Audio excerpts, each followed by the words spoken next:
Bab 999. Cepat lihat ke langit. Sienna berdiri di sampingnya dengan wajah yang sangat pucat. Ini adalah kelalaian tugasnya. Dia sebenarnya melihat sepeda motor roda 3 itu, tetapi tidak mengira dia akan menabrakkan diri. Presdir Kirana, apa yang harus kita lakukan? Sienna tidak bisa berpikir. Akui saja. Pihak lawan sudah membuat persiapan yang memadai untuk menjebakku di sini. Tidak ada cara lain. Kirana menghela nafas panjang. Dia memikirkan nyawa tidak bersalah itu. Lebih baik dirinya tidak mendapat proyek ini daripada melihat nyawa yang hilang begitu saja. Tapi dia tidak perlu khawatir tentang proyek itu. Beruntung, dia menyiapkan 2 jalan. Jika dia tidak bisa pergi, Jolene juga akan tiba di sana. Kalian tenang saja, aku tidak akan pergi. Aku akan tinggal di sini untuk menangani masalah ini, kata Kirana. Bagaimanapun juga, kematian orang ini ada hubungannya dengan dia. Dia ingin menanganinya dengan baik. Di sisi lain, di jalan pinggiran kota, sebuah mobil melaju kencang. Jolene ada di dalamnya. Dia pergi ke tempat tender dari arah lain. Jolene menghela nafas panjang ketika mengetahui sesuatu terjadi pada Kirana. Cit! Detik berikutnya, mobil mendadak direm. Begitu Jolene melihatnya, di depan muncul beberapa pria berpakaian hitam. Direktur Jolene, kami ingin mengundangmu minum teh. Tenang saja, hanya 2 jam, kami jamin tidak akan mempersulitmu. Mereka berjalan ke jendela mobil dan berkata. Jolene menghela nafas dan berkata berakhir sudah. 2 jam kemudian, penawaran akan berakhir.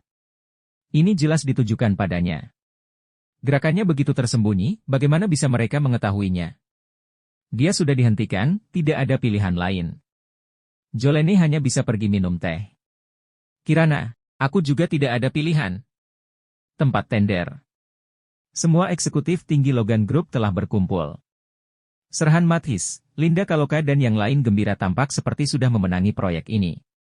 Ada juga beberapa perusahaan besar yang datang, mereka berpartisipasi dalam tender setelah mendengar bahwa proyek itu dibuka untuk umum.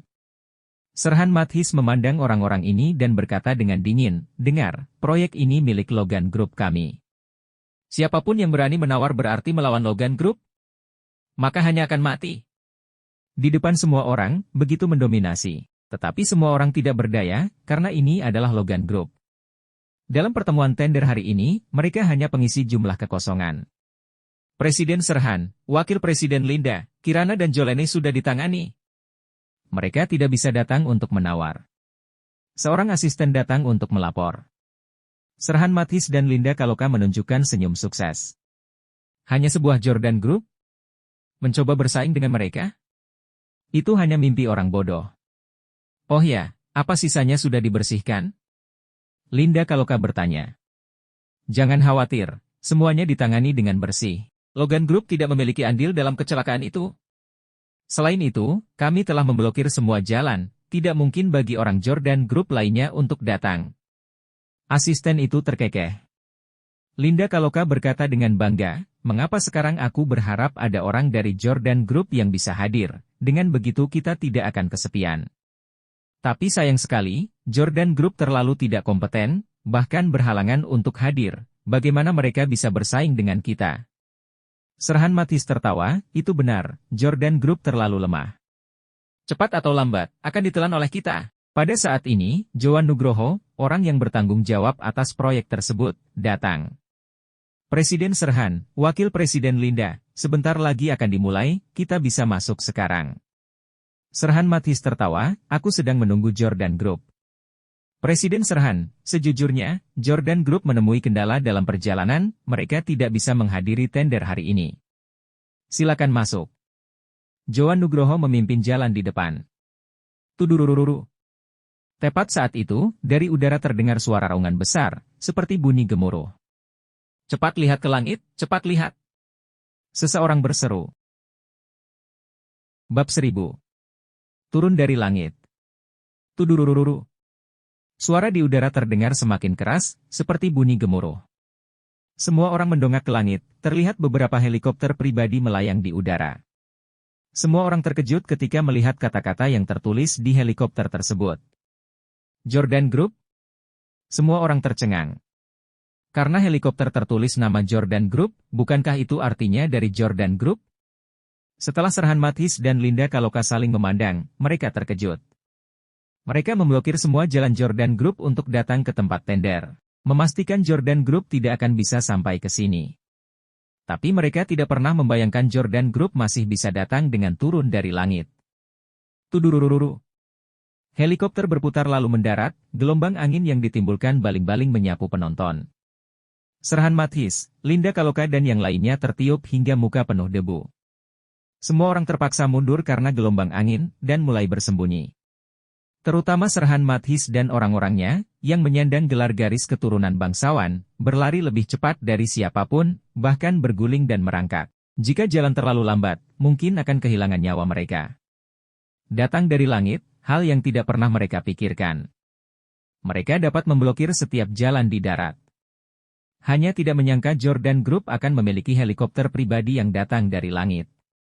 Beberapa helikopter diparkir di depan, Nathan dan Kirin turun. Kamu, Nathan Clark. Linda Kaloka berkata dengan terkejut. Jadi dia adalah Nathan Clark. Tuan muda Cassius Clark memberitahuku bahwa dia sebenarnya adalah bos di belakang Jordan Group. Serhan Mathis menjelaskan. Linda Kaloka tampak terkejut. Tapi Tuan muda Cassius Clark mengatakan bahwa dia masih tidak layak disebut, meminta kita segera mengakuisisi Jordan Group. Serhan Mathis mencibir. Oke, semakin menarik. Linda Kaloka menatap Nathan dengan mata keji. Setelah turun dari helikopter, Nathan melirik waktu dan tersenyum, tepat waktu. Wajah Johan Nugroho sedikit jelek. Sebagai penanggung jawab proyek, ia lebih memilih Logan Group untuk mendapatkan proyek ini. Karena Logan Group bukan orang yang bisa dia singgung. Jordan Group ada di sini, masalah ini jadi tidak mudah ditangani. Semuanya sudah tiba. Silakan masuk. Johan Nugroho memimpin jalan di depan. Serhan Mathis, Linda Kaloka dan beberapa lainnya dengan sengaja datang ke samping Nathan. Aku sarankan kamu menyerah saja. Bersaing dengan kami tidak akan bernasib baik.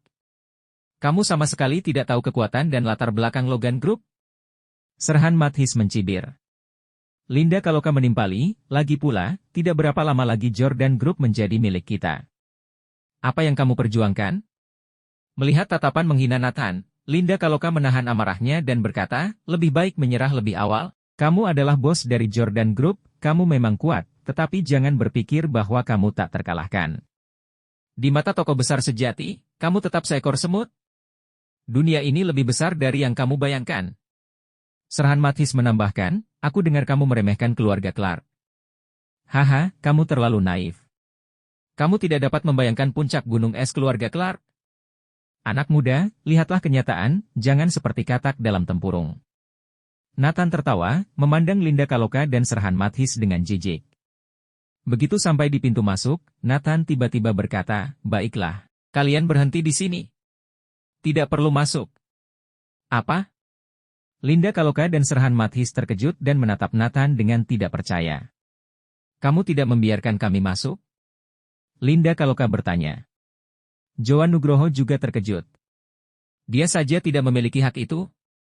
Kirin awasi mereka, jangan biarkan satu pun dari mereka masuk. Arogan. Sombong. Bersambung.